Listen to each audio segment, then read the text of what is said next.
जनसङ्ग्रहको पुस्तक 150 अध्यायलाई 5 वटा समूहमा बाँडिएको छ भनेर हामीले हेर्दै थियौँ।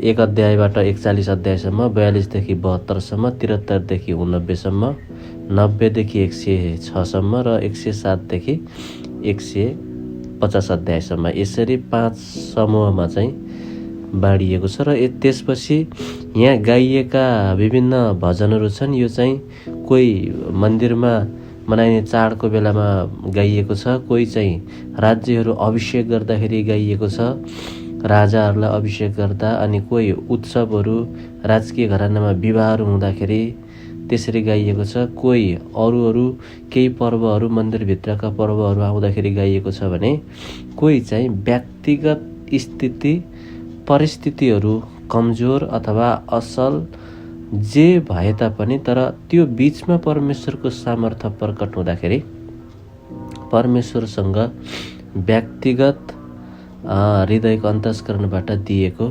धन्यवादहरू छन्। र कोही आफ्नो कमजोरी पोखिएको छ, कोही कमजोरी पोख्दा पोख्दै पनि परमेश्वरको सामर्थ्य प्रकट हुँदाखेरि दिएको धन्यवादहरू छन्। त्यसरी नै अब यहाँ दाउदले सबैभन्दा धेरै लेख्नु भएको छ। यहाँ 2टा चाहिँ सोलोमनले लेख्नु भएको छ। भजन सङ्ग्रह 72 अध्याय र 127 अध्याय चाहिँ सोलोमनले लेख्नु भएको छ। एउटा चाहिँ मोसाद्वारा, त्यो चाहिँ भजन सङ्ग्रह 90 अध्याय पाउँछौँ। अब यहाँ दाउदले कसरी यहाँ भूमिका खेलेको कुराहरूलाई हामीले अलिकति हेऱ्यौँ भने यो भजन सङ्ग्रह 101 देखि 150 अध्यायसम्म यहाँ दाउदले यति ठुलो भूमिका खेल्नु भएको छ आत्माद्वारा। लेवीको कुलबाट चाहिँ 3टा व्यक्तिहरूलाई उहाँले चुन्नु भएको छ, अनि यी 3टा व्यक्तिको नेतृत्वमा 3टा दल बनाउनु भएको छ। अब यो कहाँ छ भने बाइबलमा तपाईँहरूले पहिलो इतिहास 16 अध्यायको 5 पद हेर्नुहोस्। पहिलो इतिहास 16 अध्यायको 5 पद हेर्नुभयो भने त्यहाँ पाउनुहुन्छ। यहाँ भनेको छ, तिनीहरूका मुखिया आसाप थिए, तिनीपछि दोस्रो जकरिया र त्यसपछि सारङ्गी र वीणा बजाउने येल, समिरामत, येल, मत्तिया, एलियाब, बनाया, ओबेद, एदोम र येल थिए। आसापले चाहिँ झ्याली बजाउँथे। अब यहाँ अब यिनै लेवीको कुलबाट 3टा व्यक्तिको नेतृत्वमा 3टा दल भएको छ। अब एतान दल हामीले यहाँ भेटियो 16 अध्यायको 5 पदमा। त्यसपछि अझै अर्को पहिलो इतिहास 6 अध्यायको 39 पदमा हेर्नुभयो भने हेमान दल छ। 6 अध्यायको 39 पदमा पढ्नुभयो भने यहाँ यसरी लेखेको छ, हेमानका सहयोगी आसाप चाहिँ तिनको दाहिनेपट्टि सेवा गर्नलाई उभिन्थे। यहाँ कसको भयो? हेमानको दल भयो, आसापको दल भयो, दोस्रो हेमानको दल भयो। त्यसपछि अझै 42 पदमा हामीले हेऱ्यौँ भने 6 अध्यायकै 42 पदमा जो एतानका छोरा, जो जिम्माका छोरा, जो सिमका छोरा, एतान। यहाँ 3टा दल पाउँछौँ। एउटा आसापको दल, एउटा हेमानको दल दोस्रो भयो, र तेस्रो चाहिँ एतानको दल। यी 3टा दल चाहिँ लेवी कुलबाट थिए। अब यहाँ यो त 3टा दल भयो, लेवी कुलबाट 3जना व्यक्तिको 3टा दल भए। अब यिनै दलहरूले बाजाहरू पनि निकाले। त्यसपछि अब यिनीहरूले कुन बाजा कुन भजनमा कुन बाजा प्रयोग गर्ने अनि कुन लयमा कुन गाउने यी सबैहरू यिनीहरूले तयार गरे। त्यसपछि अब यहाँ भजन सङ्ग्रह 7 अध्यायमा हेर्नुभयो भने यहाँ एउटा पाउनुहुन्छ। एउटा कुरा के पाउनुहुन्छ भने भजन सङ्ग्रह 7 अध्यायमा त्यसको लय पाउनुहुन्छ। भजन सङ्ग्रह 7 अध्यायमा हेर्नुभयो भने त्यहाँ के भनेको छ, बेन्यामिनको कुशको विषयमा दाउदले परमप्रभुको सामान्य गाएको सिग्गायन नामक भजन। अब यो सिग्गायन भजन के हो त नि? त्यसो भए यी चाहिँ लयहरूको नाम हो। लय हामीले यो लयको सिग्गायन लयमै गाइदिउँ भने जस्तै त्यो लय कस्तो थियो थाहा छैन। परमेश्वरको चोखो वेदीमा यस्तो पनि हुन सक्थ्यो, अथवा अरू कुनै हुन सक्थ्यो। यो एउटा सिग्गायन, यो एउटा लय हो। र अझै अर्को दोस्रो लय चाहिँ के छ भने मित्ताम। यो भजन सङ्ग्रह 16 अध्यायमा छ।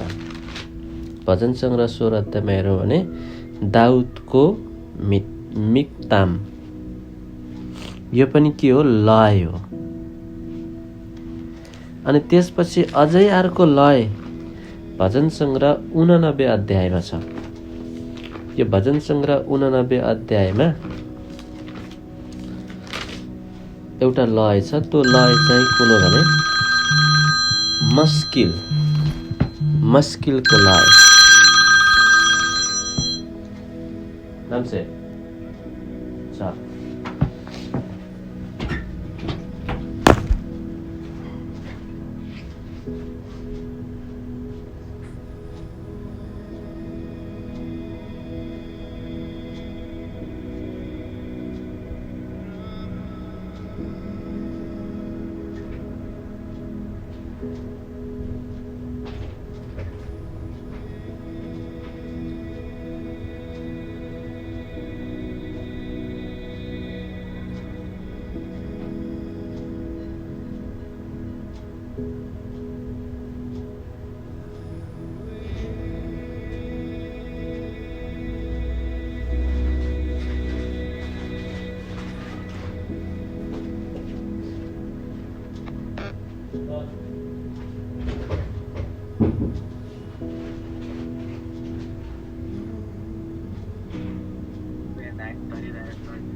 माफ गर्नु होला, आज अलि बुझाइ भएन है, डिस्टर्ब धेरै भयो। मैले आजको वचन रेकर्ड पनि गरिनँ, आज अलि डिस्टर्ब भयो। यहाँले बुझ्नुभएको छ, सुन्नुभयो?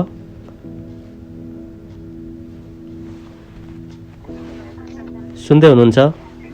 यो बाइबलमा भजन सङ्ग्रहमा जहाँ हजुरले भेटाउनुहुन्छ नि सिग्गायन, मित्ताम, मस्किल, अब यो पढ्दाखेरि त हजुरहरूलाई यो के भनेको होला जस्तो लाग्यो होला। यो अरू केही होइन, यो लय हो। यो उनीहरूको लय हो। कसरी कुन भाकामा कुन लयमा गाउने हो त्यो लय हो। यो यहाँ लय 3टा छन्। र त्यसपछि अर्को सेला पाउनुहुन्छ। 89 को 37 पतिर पढ्नुभयो भने सेला पाउनुहुन्छ। यो सेला भनेको के होला भन्ने हुन्छ। फेरि यो सेला भनेको चाहिँ रोकिनु हो के, एकछिन रोकिनु। जस्तै बजाउँदै गर्दाखेरि, गाउँदै गर्दाखेरि ताल फेर्नुपर्छ नि, ताल फेर्दाखेरि एकछिन रोकिन्छ, त्यसपछि अर्को तालतिर जान्छ, अर्को लयतिर जान्छ हो। त्यसलाई चाहिँ सेला भनेको। यहाँ 3टा लय भए। अब कसरी भनौँ, कुनै भजन गाउनुभयो होइन, अब त्यसको लयलाई तपाईँले फेर्नु पर्यो, त्यो लय अर्कोतिर मोड्नु पर्यो हो। त्यो मोड्ने क्रममा चाहिँ एकछिन रोकिनु। चाहे त्यो गिटार बजाउँदा ताल फेर्ने होस्, चाहे त्यो मुखबाट गीत आउँदाखेरि भाका फेर्ने होस्, चाहे त्यो कुनै तालमा डोर्याउने बाजा होस्, अनि त्यो ताल फेर्ने बेलामा रोकिएको अवस्थालाई सेला भनेको छ। अनि यसले आज हामीलाई के कुरा सिकाउँछ भने एकछिन वचन पढ्दाखेरि जहिले पनि एकछिन रोकिनु, सर्र पढ्दै नजानु, बिचबिचमा ब्रेक हान्दै पढ्नु। अनि यो रोकिँदै पढ्यौँ भने त्यसलाई केलायौँ भने अनि बल्ल बुझाइ हुन्छ। त्यही भएर यो सेला भनेको रोकिनु हो। अब यहाँ बुझ्नुभयो होला, सिग्योन, मित्ताम, मस्किल यिनीहरू चाहिँ लय भए, कुन लयको होइन कस्तो लयको त्यो उनीहरूकै लय भए। अब यो सेला चाहिँ सङ्गीतको ध्वनि परिवर्तन गर्दा, स्वरको परिवर्तन गर्दाखेरि एकछिन रोकिएर त्यो स्वर र लयलाई फेर्ने क्रमलाई चाहिँ सेला भन्छ। त्यही भएर आज हामीले पनि एकछिन बेला बेलामा वचन मनन गर्दा, चाहे प्रार्थना गर्दा, चाहे आराधना गर्दा त्यति बेला सेला लगाउनु अर्थात् रोकिनु। अनि यहाँ यसरी यो भजन सङ्ग्रहको पुस्तकमा यसरी यो 101 देखि 150 अध्यायसम्म हेर्दाखेरि यहाँ धेरै कुराहरू पाउँछौँ, तर यहाँ म हेडलाइन मात्रै भन्दैछु। यो तीनटा चाहिँ यो लय थियो। अब हामीले यो भजन सङ्ग्रह 89 को 1 देखि 52 सम्म त्यहाँ हेऱ्यौँ भने परमेश्वरले कसरी दाउदसँग करार बाँध्नु भएको थियो हो, त्यो चाहिँ दाउदले सम्झिएका छन्, सम्झिएर अनि गाएका छन्, स्मरण गर्दै गाएका छन्। त्यही भएर यहाँहरूलाई एउटा सल्लाह के दिन चाहन्छु भने, यो सल्लाह यहाँहरूले पाउनु भएको छ कि छैन थाहा भएन। एउटा सल्लाह चाहिँ के छ भने, तपाईँले जब आराधना गर्नुहुन्छ नि, भजनको पुस्तक नहेर्नु। तपाईँलाई कुनै त्यो शब्दतिर हेर्नु पर्दैन।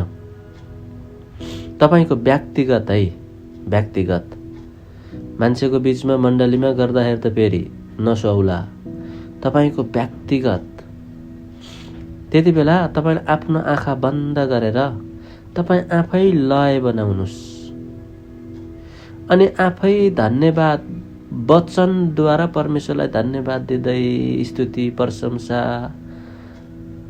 गर्दै जानुस्। अनि यहाँ दाउदले के गरे हान, यो म अलिकति पढेर सुनाउँछु ल। 89 को अलिकति यो पुरै त पढ्न नमिल्ला, तपाईँहरूले पढ्नुहोस् पछि। अलिकति पढ्न चाहे मस्किल इजरेतानको मस्किल। म परमप्रभुको मान कृपाको प्रशंसा सधैँको निम्ति गाउनेछु ल्यान्नु। सबै पुस्तासम्म म तपाईँको विश्वासता मेरै मुखले जनाउने छु। अब किन जनाउनु पर्यो? किनभने यो पढ्दै जानुभयो भने, हे परमप्रभु पवित्र जनहरूको सभामा स्वर्गले तपाईँको आश्चर्य कर्मको र तपाईँका विश्वासताको समेत प्रशंसा गर्दछ ल्यान्नु। कसरी उहाँहरूले यी 6 पदमा, किनकि आकाशमा परमेश्वरको तुलना कोसँग गर्न सकिन्छ? आकाशलाई हेरे अनि आफ्नो दिमागमा परमेश्वरको तुलना गरे, के ठुलो देखे? आकाशभन्दा परमेश्वर महान देखे। अनि परमेश्वरसँग के तुलना गर्ने? किनकि आकाशमा परमेश्वरको तुलना कोसँग गर्ने? आकाश भन्नाले उहाँ अति उच्चमा हुनुहुन्छ, केही पनि छैन उहाँसँग तुलना गर्न। स्वर्गीय प्राणीहरू मध्ये को परमप्रभुको सम्मान छ? कोही छैन ल्यान्नु। यो उनीहरूले कुनै किताबमा हेरेर पहिला लेखे अनि त्यसपछि हातमा लेखेर कापीमा हेरे अनि सुनाए, त्यसरी गरेका होइनन्। यो यिनीहरूले प्रेरणा पाएर बोलेका हुन्। पवित्र जनहरूको सभामा परमेश्वरको भय साह्रै मानिएको छ। यो बोल्दै गर्दाखेरि अगमबाडी पनि बोले हान। यहाँले यसलाई कतिको मनन गर्नुभएको छ। अगमबाडी पनि बोले हान। कहाँ बोले हान भने 22 अध्यायमा हेर्नुभयो भने यहाँ अगमबाडी निस्किएको छ। यो उनीहरूले आफै पहिला लेखेर सोचेर बोलेका होइनन्, प्रेरणाद्वारा अगमबाडी के अगमबाडी निस्क्यो। यो पढ्नुभयो भने 22 अध्यायमा 22 अध्यायको तपाईँले पढ्दै जानुभयो भने मेरो ठट्टा गर्छन् र तिन ओठ लोभ्याउँछन्, मुन्टो बटार्दै भन्छन्। यहाँ येशूको क्रुसमा टाँगिने बेलामा वस्त्रहरूमा चिट्टा हालेका छन्। मेरो खुट्टा यहाँ रहेछ नि त 16 पदमा छ, समूहले मलाई घेरेको छ, तिनीहरूले मेरा हात र खुट्टा छेडेका छन्। ल हेर्नु, समूहले घेरेका थिए येशूलाई अनि येशूको हात खुट्टा छेडिएका थिए। यहाँ सबै हामीले अगमबाडीको पाउँछौँ। अब यहाँ 1 पदमा हेर्नुभयो भने मलाई बचाउन तपाईँ किन यति टाढा हुनुहुन्छ। यहीँ हेर्नु न, हे मेरा परमेश्वर, हे मेरा परमेश्वर, तपाईँले मलाई किन त्याग्नु भएको छ, मलाई बचाउन तपाईँ किन यति धेरै टाढा हुनुहुन्छ। हेर्नु, मत्ती 27 अध्यायको 46 पदमा पढ्नुभयो भने येशूले सेम यही भन्नुभएको छ। अझ यहाँ पढ्दै जानुभयो भने मेरो पिउनेमा सिरका मिसाइदिए, तिर्खा लाग्दा सिरका दिए भन्ने कुराहरू तपाईँले यहाँ पाउनुहुन्छ। यसलाई पढ्दै पढ्दै जानुभयो भने त्यसै कारणले यहाँ अब यो यसरी यहाँ दाउदले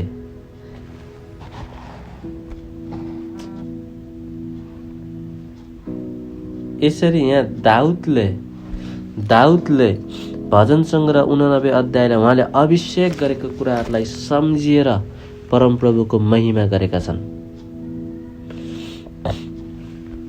यहाँ पहिलो सामुएल 13 अध्यायको 14 पदतिर पनि पाउँछौँ। तर अब तपाईँको राज्य निरन्तर रहने छैन, परमप्रभुले आफैले रुचाउनु भएको एकजना मानिस खोज्नु भएको छ भनेर साउलको राज्य खोसिएपछि परमेश्वरले दाउदलाई चुन्नु भएको कुराहरू पाउँछौँ।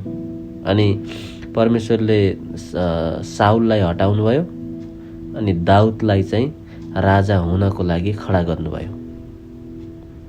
उहाँको विषयमा परमेश्वरले गवाई दिनुभएको छ। दाउदको विषयमा, इसैको छोरो दाउद मेरो हृदय अनुसारको मान्छे,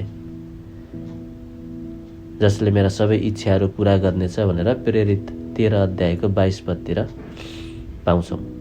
त्यसरी नै अब यहाँ यो भजन सङ्ग्रहको पुस्तकबाट हामीले पहिलो कुरो बुझ्नुपर्ने चाहिँ के छ भने, पहिला त यो त सबैलाई थाहा छ 150 अध्यायसम्म छ, यो सबैलाई थाहा छ। 150 अध्यायलाई 5 वटा समूह बनाइएको छ, यो पनि थाहा छ। बाइबलमा हेऱ्यौँ भने बाइबलमै छ। 1 देखि 41 सम्म, 42 देखि 72 सम्म, 73 देखि 89 सम्म, 90 देखि 106, 107 देखि 150 सम्म 5 समूह भए। अनि यही 5 समूहमा पनि यहाँ भित्र चाहिँ 5 वटा भजनहरू, 5 वटा स्तुतिहरू, 5 वटा आराधनाका गीतहरू छन्। त्यो पनि फरक फरक समयमा गाउने छ। मन्दिरमा गाउने, अब मन्दिरको समयमा, चाडबाडको समयमा त्यही गाइन्छ। राजा अभिषेक गर्दाखेरि त्यही अभिषेककै गाइन्छ। अब राजा अभिषेक गर्ने बेलामा शोकको गीतहरू भएन। अब राजा अभिषेक गर्ने बेलामा भजनको पुस्तकमा पाउँछौँ नि, नरुनु है ए आमा बाबा भनेको छ नि, दफनको बेला गाउने। त्यो दफनको बेला गाउन त मिलेन। राजा अभिषेक गर्दाखेरि त्यति बेला राजा अभिषेककै गाइन्छ, दफनको बेला दफनकै गाइन्छ। यो पनि 5 वटा भागमा चाहिँ बाँडिएको छ। त्यसपछि दाउदले सबैभन्दा धेरै दाउदले लेख्नु भएको छ। अनि दाउदले लेवी कुलबाट चाहिँ 3 जना व्यक्तिहरू चुन्नु भएको छ र 3 जना व्यक्तिबाट 3टा दल बनाउनु भएको छ। एतानको दल, आसाफको दल, हेमानको दल। यो हामीले पहिलो इतिहास 16 अध्यायमा पाउँछौँ अनि 6 अध्यायको 39मा पाउँछौँ र 6 अध्यायको 42 पदतिर पनि पाउँछौँ। अनि यहाँ बाजाहरू छन्, कुन बाजा प्रयोग गर्ने, के बजाउने, यो भजन सङ्ग्रह 150 अध्यायमा छन्। बाजाहरू, खैँजडीहरू अनि झ्यालीहरू, यी बाजाहरू छन्। त्यसपछि सिग्योन, मित्ताम, मस्किल, यी भनेको लय हुन्। यो आफ्नो आफ्नै लय छ। यो के अरे बाजा र यो सिग्योल मस्किल मित्ताम यिनीहरू लय हो र यही लयमा यी बाजाहरू बज्छन्। र सेला चाहिँ अब त्यो लयलाई मुन्ने क्रममा अनि त्यसको भाका मिलाउने क्रममा त्यहाँ रोकिन्छ। यो सेलाको अर्थ रोकिनु हो। अब यो भजन गाउँदा मात्रै नरोकिनु भनेर वचनलाई मनन गर्दाखेरि पनि रोकी वचनलाई मनन गर्नु। त्यही भएर हामीले सरर पढ्दै जान्छौँ अनि बुझ्दैनौँ, तर रोकी पढ्यौँ भने त्यसलाई मनन गऱ्यौँ भने बुझिन्छ। सेलाको अर्थ रोकिनु हो एकछिन। त्यसपछि यहाँ दाउदले परमेश्वरले गर्नुभएका आश्चर्यका कामहरू सम्झिएर अनि उहीँको परमेश्वरकै स्तुति प्रशंसा गर्नको लागि उहाँका शक्तिको सामर्थ्यको उच्चारण गर्दै परमेश्वरको महिमा गरिएको कुराहरू हामी यहाँ पाउँदछौँ। त्यही भएर हामी पनि आराधना गर्दाखेरि आफ्नो आँखा बन्द गरेर अनि हामी अब बसेर आँखा खोलेर भजनको पुस्तक पल्टाएर अनि फेरि त्यही जस्तै परमेश्वरको चोखो वेदीमा भन्दै अनि त्यसो भन्दै हेर्दै गाउनुभन्दा पनि त्यो पनि आफ्नो ठाउँमा उचित छ। समूहमा मण्डलीमा त्यसो गर्नै पर्छ। तर व्यक्तिगत चाहिँ हजुरहरूले आफै लय बनाउन सक्नुहुन्छ क्या, कुनै पनि लय। प्रभु तपाईँलाई धन्यवाद होइन। अब तपाईँको जीवनमा गर्नुभएको जुन आश्चर्य कर्म छ नि हो, त्यो आश्चर्य कर्मलाई व्याख्या गर्दै परमेश्वरलाई धन्यवाद, त्यो कुनै पनि लय तपाईँ बनाउन सक्नुहुन्छ। यही लयमा गाउनुपर्छ भन्ने परमेश्वर भन्नुभएको छैन। तपाईँ आफ्नो हृदयको ध्वनि भन्छ नि, मनबाट निस्किएको ध्वनि, अनि त्यसरी तपाईँ गाउनुभयो भने तपाईँको केन्द्रित ध्यान चाहिँ कहाँ हुन्छ भने दिमाग खाली हुन्छ र ध्यान सिंहासनतिर हुन्छ। अब हेरेर गाउँदाखेरि के हुन्छ, हाम्रो अदृश्य आँखाले देख्छ, देखेपछि देखेका कुराहरू दिमागमा चित्र बन्छ अनि त्यो चित्रले चाहिँ डिस्टर्ब गर्छ, दिमाग खाली गर्न चाहिँ सकिँदैन। त्यही भएर आत्मामा प्रार्थनामा आराधनामा डुब्न नसक्नुको कारण त्यो छ। अनि अर्को कुरा प्रार्थना के अरे आराधना स्तुति यी जति पनि छन् नि भजन सङ्ग्रहमा, यो स्तुति प्रशंसा यो परमेश्वरलाई दिनु हो। आराधना उहाँको जय जयकार, तपाईँले उहाँको स्तुति प्रशंसा यी सबै कुरा उहाँलाई दिनु हो अनि प्रार्थनाद्वारा चाहिँ लिनु हो। त्यही भएर स्तुति आराधना माथि जानेछ, आशिष लिएर तल आउनेछ। त्यही भएर स्तुति आराधना बिना माग्ने आँट नगर्नु चाहिँ उत्तम हो। हुन त हामी एकअर्का निम्ति अर्ज बिन्ती प्रार्थना गर भन्नुभएको छ, त्यो पनि हामीले गर्नुपर्छ एकअर्काको निम्ति। तर कति कुराहरू हुन्छ नि विशेष भौतिकमा फोकस दिएर माग्ने कुराहरू हुन्छ नि, त्यसमा बढी समय नबिताउनु बेटर हो। यदि कुनै कुरा आवश्यक परमेश्वरले भन्नुहोस् तिमीले माग्न भन्दा पहिल्यै तिमीलाई के कुराको खाँचो छ त्यो म जान्दछु भन्नुहोस्, उहाँलाई थाहै रहेछ। उहाँलाई थाहा छ भनेपछि नमागिकन उहाँलाई स्तुति र आराधना उहाँको बढी बढाइ गर्नु उहाँ आफै खुसी भएर दिनुहुन्छ। त्यही भएर सोलोमनले माग्दाखेरि उहाँले सम्पत्तिहरू माग्नु भएन, बुद्धि माग्नुभएको थियो, सम्पत्ति पनि दिनुभयो। किन बुद्धि माग्दाखेरि किन सम्पत्ति दिनुभयो त भन्दा यदि सम्पत्ति पनि मागिया भए पाउँथे, तर उहाँले त्यो सम्पत्तिलाई नदेखेर मलाई चाहिँ बुद्धिको खाँचो छ अनि उहाँले बुद्धि माग्नु, त्यो मागेकोमा परमेश्वर प्रसन्न हुनुभयो क्या। त्यसै कारण म यसलाई बुद्धि मात्रै होइन यसलाई सम्पत्ति पनि दिनेछु। त्यही भएर त हितोपदेशको पुस्तकमा परमेश्वरले त्यत्रो ज्ञान बुद्धि दिनुभयो। त्यसै कारणले यो भजन सङ्ग्रहको पुस्तकलाई 101 अध्यायदेखि 150 अध्यायसम्म हेर्दाखेरि यसलाई 5वटा समूहमा पाउँछौँ। त्यसपछि 5वटै समूहभित्र पनि 5वटा भजनहरू, स्तुति, प्रशंसा, परमेश्वरको बढी गरेको पाउँछौँ। त्यो बढी गरेको पनि विभिन्न चाडहरूमा, मन्दिरको चाड, राज्याभिषेक, उत्सव, विवाहहरू, पर्वहरू र व्यक्तिगत परिस्थितिहरूमा।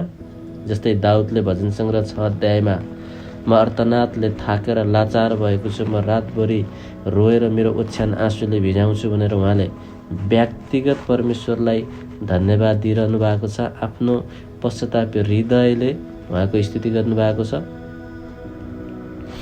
र अर्को कुरा, अब यहाँ दाउदले फेरि 3जना लेवी कुलका 3जना व्यक्ति चुनेर अनि यही 3जना व्यक्तिद्वारा 3टा दल बनाउनु भएको छ। जुन दल चाहिँ पहिलो आसाफको दल, हेमानको दल अनि एतानको दल। अनि त्यसपछि यहाँ बजाउने बाजाहरू भजन सङ्ग्रह 150 अध्यायमा पाउँछौँ। त्यसपछि बिचमा रह्यो सिग्योन, बिचबिचमा मित्ताम, मस्किल, यी चाहिँ लयहरू भए। यसको छुट्टै लयहरू छ।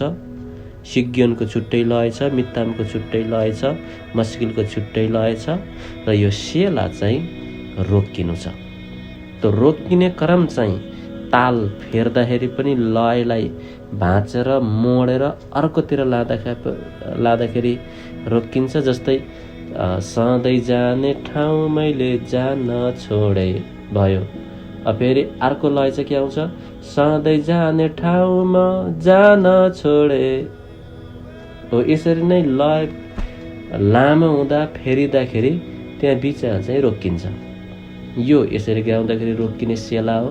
र अर्को चाहिँ यो वचनलाई मनन गर्दाखेरि रोकी मनन गर्दाखेरि बुझाइ हुन्छ, त्यसमा चाहिँ सेला लगाउनु भनेर बुझिन्छ। अनि यो भजन सङ्ग्रहको पुस्तक चाहिँ मान्छेले लेखेर कल्पना गरेर लेखेको होइन। यो चाहिँ व्यवहारिक कुराहरू, परमेश्वरको सामर्थ्य, व्यक्तिगत परिस्थिति स्थितिमा परमेश्वरको सामर्थ्य र उहाँको शक्ति देखेर अनि मान्छेले त्यही सामर्थ्यद्वारा परमेश्वरको महिमा गरेका छन्। अनि यो भजन सङ्ग्रहको पुस्तकलाई त्यही भएर स्तुति, प्रशंसा र परमेश्वरको बढाइ र उहाँको महिमाको तारिफ भनेर यो भजन सङ्ग्रहको पुस्तकलाई चिनिन्छ। हुन्छ, म यहीँ राख्न चाहन्छु। आबा पिता, हामी तपाईँलाई धन्यवाद दिन्छौँ। तपाईँको वचन जीवित र क्रियाशील छ। हे पवित्र आत्मा, धन्यवाद। हामीलाई आज तपाईँको वचनबाट केही कुरा सिकाउनु भयो, तपाईँलाई धन्यवाद। प्रभु, यो वचनमा हामीले बुझ्न र यसरी नै जसरी यो भजन सङ्ग्रहमा अनि विभिन्न परिस्थिति स्थितिमा अनि तपाईँसँग तपाईँको स्तुति प्रशंसा गरेर तपाईँमा डुबेर अनि तपाईँको आफ्नो मनको इच्छा र तपाईँको विचार जसरी उनीहरूले बुझ्न सके त्यसरी नै हामीले पनि बुझ्न सकौँ। तपाईँको वचनमा भन्नुभएको छ कि यदि मेरो हकीकरण गरेको भए म मेरा मनका कुरा तिमीहरूलाई भन्ने थिएँ, मेरा विचारहरू तिमीहरूलाई पोख्ने थिएँ भन्नुभएको छ। हे स्वामी, यो हितोपदेश 1:23 पदलाई हामी हाम्रो हृदयमा लिँदछौँ। धन्यवाद येशू मसीह तपाईँको नाउँमा। आमेन, आमेन, आमेन। हुन्छ, समय दिन सक्नुहुनेछ। आज डिस्टर्ब भयो, क्षमा चाहन्छु त्यसको लागि।